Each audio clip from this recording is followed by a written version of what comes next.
नमस्कार, एनडीटीवी की खास पेशकश खबर महाराष्ट्र में आपका स्वागत है।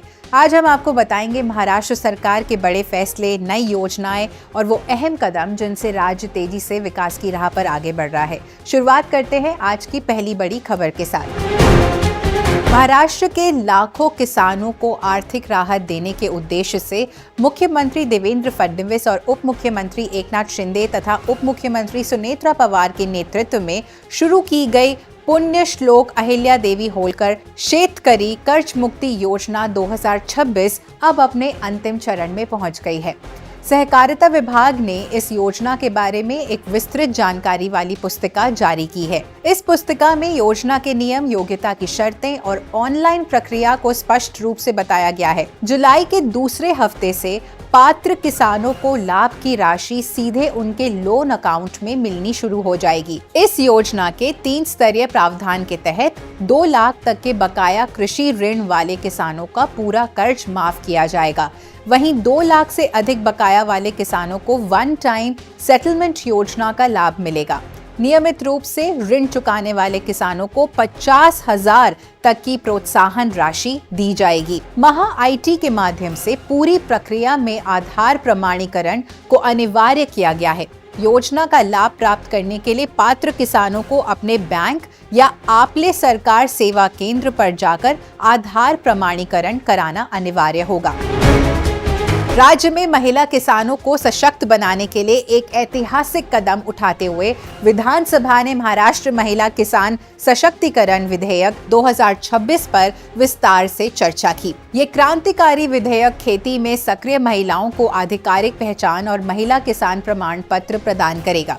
जमीन का मालिकाना हक न होने पर भी पात्र महिला किसानों को कृषि योजनाओं, ऋण, फसल बीमा, प्रशिक्षण और बाजार के अवसरों तक आसानी से पहुंच मिल सकेगी।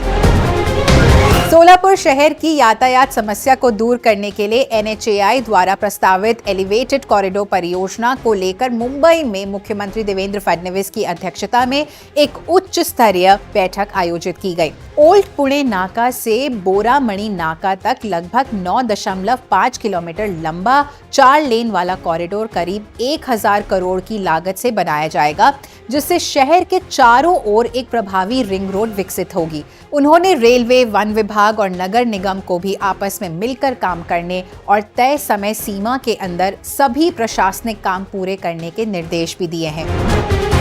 मुख्यमंत्री देवेंद्र फडणवीस की अध्यक्षता में पिंपरी चिंचवड़ की भविष्य जल आवश्यकताओं के लिए एक अहम Pavana direct parallel water pipeline project की समीक्षा बैठक हुई।